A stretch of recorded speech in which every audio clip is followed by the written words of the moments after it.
Hello दोस्तों, good evening. स्वागत है आप सभी का आपके इस चैनल पे आज आप लोगों के लिए मैं इंग्लिश का 10 इम्पॉर्टेंट क्वेश्चंस लाई हूँ, जो कि आपके लिए बहुत ही ज़रूरी है कि आप इन सभी क्वेश्चंस को याद कर लो। ठीक है, मैं सेलेक्टेड 10 क्वेश्चंस लाई हूँ। ठीक है, और मुझे पूरा उम्मीद है कि इन 10 में से कोई ना कोई एक क्वेश्चन ज़रूर आएगा। ठीक है, तो शुरू से लेकर अंत तक वीडियो को ज़रूर आप लोग वॉच कीजिएगा, और इससे आपको कुछ ना कुछ सीखने को मिलेगा ही मिलेगा। तो आप लोग शुरू से लेके अंत तक जरूर देखिए वीडियो को। ठीक है, तो मैं पहला क्वेश्चन आप लोगों को बताती हूँ। Why does the poet call Macavity a mystery cat? Poet जो है वो मैकेविटी और मिस्ट्री कैट क्यों कहते हैं उस अपनी बिल्ली को?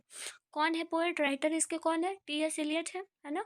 Mystery the Macavity the mystery cat के टी एस एलियट है। अगर नहीं याद है तो मैं आप लोगों को याद करने के लिए ट्रिक भी बताऊंगी, जरूर बताऊंगी। ठीक है, फिलहाल इस क्वेश्चन का आंसर क्या होगा? पोएट ने जो है वो मैकेविटी को मिस्ट्री कैट ऐसा क्यों कहा है? तो देखिए, इसका आंसर सिंपल है। The poet calls Macavity the mystery cat because it never found after committing wrong, it leaves the place immediately after committing the crime. देखिए, पोएट ने मैकेविटी को मिस्ट्री कैट इसलिए कहा है क्योंकि जब भी मैकेविटी कोई क्राइम करती है, वो कोई भी अपना सबूत गवाह नहीं छोड़ती है, और जब भी क्राइम वो करती है तो तुरंत से वहाँ से भाग जाती है। वो अपने प्लेस को इमिडिएटली वहाँ से छोड़ देती है। मानो जिस तरह से नेपोलियन अपना क्राइम करके एक भी सबूत सबूत को पीछे नहीं छोड़ता है, एकदम मिस्ट्री जो मतलब कि एकदम रहस्यमय ये बिल्ली है, इसी तरह से ये भी अपना एक भी सबूत पीछे नहीं छोड़ती है। जिस जगह पे भी इसने क्राइम किया हो, जहाँ पे भी कुछ भी किया हो, इसने वहाँ पर अपना जो है एक भी प्रूफ नहीं छोड़ा इसने कि हाँ मैंने ये क्राइम किया है। ठीक है, तो इसीलिए टी एस एलियट जो है वो कहते हैं कैट को, इस अपनी वो इनकी पालतू बिल्ली है, ठीक है, उन्हीं को कह उसी को कहते हैं कि ये एक रहस्यमय बिल्ली है और ये सभी बिल्लियों में से अलग है। समझ आया इसका आंसर कितना इजी है ना। अगर ये आंसर आप लोगों को एज इट इज़ नहीं याद होता है तो आप खुद से बना के याद करो भाई। हमने हिंदी में आपको समझाया, जो हिंदी मीडियम वाले स्टूडेंट होंगे उसे भी समझ आ गया होगा। आप इंग्लिश मीडियम के स्टूडेंट हो तो इंग्लिश में बातों को कन्वर्ट करना आप लोगों को आना चाहिए, थोड़ा बहुत ही लेकिन आना चाहिए। ठीक है, तो आप लोग यहाँ से याद कर लो। ओके, आगे क्वेश्चन पे हम लोग बढ़ते हैं। सेकंड क्वेश्चन है important question. On what occasion did doctor Zakir Hussain deliver this speech? मतलब कि किस ओकेजन पर डॉक्टर जाकिर हुसैन ने अपनी स्पीच को डिलीवर किया था? ठीक है, तो इंपॉर्टेंट क्वेश्चन है। सिंपल याद रखिए कि 1967 को एज अ प्रेसिडेंट जब वो ओथ ले रहे थे, तब उन्होंने अपना स्पीच जो है वो डिलीवर किया था। ठीक है, सिंपल था। Dr. Zakir Hussain delivered this a speech in 1967 after taking the oath as a president of India. समझ आया? बहुत इजी था, इसमें कुछ समझाने का ही नहीं है। आगे बढ़ते हैं। Name the writer of A pinch of a snuff. Pinch of a snuff का राइटर कौन है? मनोहर मालवंकर, है ना। मनोहर मालवंकर जो है वो पिंच ऑफ अ स्नफ का राइटर है। ठीक है, ये सब याद रखिए, बहुत ही इंपॉर्टेंट है। आपको बता दूं, जिस बच्चे को नहीं पता है ये, कि 10 नंबर का तो लॉन्ग क्वेश्चन में आप लोगों को राइटर ही पूछा जाता है, बाकी ऑब्जेक्टिव में क्या पूछा जाता है वो तो आपको पेपर में दिख ही जाएगा, लेकिन 10 नंबर का ऑब्जेक्ट ये लॉन्ग क्वेश्चन में राइटर का नाम पूछा जाता है। और मैं जल्द ही इस वीडियो पर इस टॉपिक पर वीडियो लाऊंगी कि कैसे ट्रिक से याद करें राइटर्स का नाम सारा। ठीक है, तो मेरे चैनल को सब्सक्राइब करके रखिएगा आप लोग। ठीक है, अगला क्वेश्चन है explain the line hoping to cease not till death. ये बहुत ही इंपॉर्टेंट लाइन है। ठीक है, देखिए, इस लाइन को आपको एक्सप्लेन करना है। इस लाइन का मतलब क्या होगा? Hoping to cease not till death.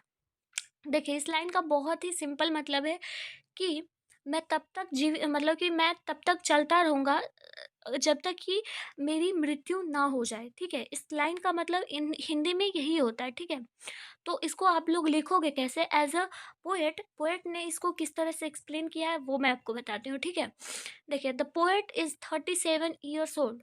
Poet जो है वो 37 साल के हो चुके हैं। ठीक है, ही इज़ परफेक्ट हेल्दी। वो अभी भी हेल्दी है। अक्सर क्या होता है कि जो अगर 30 के ऊपर, अभी तो छोटे छोटे बच्चे को भी हेल्थ हेल्थ से बहुत प्रॉब्लम्स होती है, लेकिन अक्सर होता क्या है कि 30 के ऊपर जितने भी पेशेंट लोग हैं उन्हें प्रॉब्लम्स हो जाती है, हेल्थ इश्यूज होते हैं। किन्हीं को गैस प्रॉब्लम है तो किन्हीं को शुगर है तो किन्हीं को क्या है ना? लेकिन पोएट जो है वो एकदम अभी तक स्वस्थ है, वो 37 ईयर्स ओल्ड है। लेकिन he hopes will he will stay healthy till the last day of his life।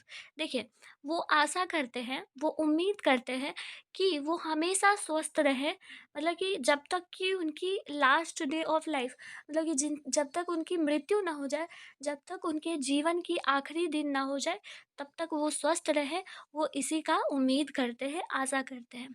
ठीक है? इसीलिए और कहते हैं वो कि जब तक मेरी मृत्यु ना हो जाएगी, मैं अपने जीवन में आगे बढ़ता रहूँगा, ठीक है? कभी रुकूँगा नहीं। इस लाइन का मतलब यही था, सिंपल। पता है, जिस तरीके से मैं आप लोगों को बता रही हूँ ना, जिस बच्चे को नहीं कुछ समझ आएगा ना, उसको भी समझ आ जाएगा, कितना ईज़ी लैंग्वेज में बता रही हूँ, ठीक है? आगे देखते हैं, ये सारा क्वेश्चन ना बहुत इंपॉर्टेंट है, बहुत इंपॉर्टेंट। अगला है, how is Indian civilisation different from European civilisation. अब देखिए, इंडियन सिविलाइजेशन यूरोपियन सिविलाइजेशन में क्या अंतर है, या फिर यहाँ पर आ सकता है ईस्ट सिविलाइजेशन और वेस्ट सिविलाइजेशन में क्या अंतर है। दोनों क्वेश्चन का मतलब यही होगा, ठीक है? बेस्ट सिविलाइजेशन यहाँ पर यूरोपियन हो जाएगा, और इंडिया जो हो जाएगा वो ईस्ट सिविलाइजेशन हो जाएगा, ठीक है? आंसर क्या होगा इसका, ये बताती हूँ। There is a basic difference between Indian civilization and European civilization. The tendency of Indian civilization is to elevate the moral being, whereas the Western civilization propagate immorality. देखिए, बहुत ही बेसिक डिफरेंस है, बहुत छोटी सी डिफरेंस है Indian civilisation और European civilisation में, कि India की जो सभ्यता है, भारत की जो सभ्यता है, वो एलिवेट करती है, मतलब कि आगे ही बढ़ती जा रही है अपनी नैतिकता के साथ को लेकर, मतलब कि जो भी नैतिक चीज़ें होती है, उन कल्चरल को लेकर सब कुछ साथ लेके वो आगे बढ़ते जा रही है। लेकिन वेस्टर्न सिविलाइजेशन जो है, वो इमोरलिटी की तरह से आगे बढ़ते जा रही है अपना, मतलब कि दोनों का अलग है। एक मोरल है, इंडिया की जो है नैतिकता वो मोरल है, लेकिन यूरोप की जो है वो इमोरल है, उसी पे ये प्रोपागेट कर रही हैं। समझ आया? बहुत सिंपल था। आगे बढ़ते हैं। Right the name of dramatic element. Dramatic elements का आपको नाम बताना, बहुत इंपॉर्टेंट क्वेश्चन है। स्टोरी ऑफ इंग्लिश का one of the best question है, ठीक है? पहला क्या होता है, प्लॉट होता है। दूसरा क्या होता है, कैरेक्टर होता है। तीसरा क्या होता है, डायलॉग होता है। कोई भी आप अपने टीवी ड्रामा सीरियल ये सब देखते हो, उसमें क्या होता है, पहले तो प्लॉटिंग होती है, मतलब कि पहले ये देखा जाता है कि हाँ, आखिर सीरियल में हमें दर्शाना क्या है, बताना क्या है, मूवीज में हमें दिखाना क्या है, ठीक है? कैरेक्टर फिर हम देखते हैं कि हाँ, कौन क्या बनेगा, मतलब कि कौन सास बनेगी, कौन बहू बनेगी, ये सब दिखाया जाता है। हाँ, उसके बाद फिर डायलॉग्स। डायलॉग्स बहुत इंपॉर्टेंट होते हैं एक ड्रामेटिक एलिमेंट्स के लिए, ठीक है? उसके बाद क्या है, जिस्टर होता है। जिस्टर होता है, जिस्टर क्या होता है, जिस्टर यानी कि हम कह सकते हैं, जैसे कि हम इशारों इशारों में बात करते हैं, या फिर कोई हाथ पैर या फिर मुंह से इशारा दिखाते हैं, उसको कहते हैं जिस्टर। सीनिक इफेक्ट क्या होता है, जैसे कि हमें नेचुरल तरीके से प्लानिंग प्लॉटिंग सब कुछ दिखाना होता है, उसको सीनिक इफेक्ट कहते हैं, ठीक है? म्यूजिक क्या होता है, वो तो आप जानते हो, बैकग्राउंड में म्यूजिक कैसा चलता है। उसके बाद है सॉलिलॉग्यू। सॉलिलॉग्यू क्या होता है कि हम अपने कैरेक्टर्स में जो भी फीलिंग्स होती है, इमोशंस होती है, वो किस तरह से दर्शाते हैं, उसको कहते हैं सॉलिलॉग्यू, ठीक है? तो ये सारा जो है वो बहुत ही इंपॉर्टेंट ड्रामेटिक एलिमेंट्स है, तो याद रखिएगा इसको, क्वेश्चन बहुत इंपॉर्टेंट है, ठीक है? आगे है, why did the speaker often wish to go to that house. Speaker जो है वो क्यों अपने मतलब कि उस घर में जाना चाहती है। अब देखिए, ये क्वेश्चंस जो है वो आपको समझना पड़ेगा, ये चैप्टर कौन से चैप्टर से लिया गया। यदि आपको क्वेश्चंस नहीं भी आ रहा है, फिर भी आपको लिखना है उसका आंसर। चैप्टर से रिलेटेड चीज़ों को लिखिए, लेकिन लिख कर रहना है, छोड़ना नहीं है, ठीक है? देखिए, अब ये हाउस हाउस के बारे में कहाँ से बात की गई है, कौन से चैप्टर में, ग्रैंड मदर हाउस, उसी से करी गई है। देखिए, इसका आंसर कैसे लिखेंगे, the speaker often wish to go to that house because in that house she felt her grandmother's memory. Grandmother lived there and died in the house. She also lived with her grandmother in childhood days. देखिए, जो speaker है वो उस घर में इसलिए जाना चाहती है क्योंकि उस घर में ग्रैंड मदर की, जो उनकी दादी माँ थी, उनकी बहुत सारी यादें जुड़ी हुई थी, और उस यादों को वो महसूस करती हैं उस घर में जब वो प्रवेश करती हैं, तो ठीक है?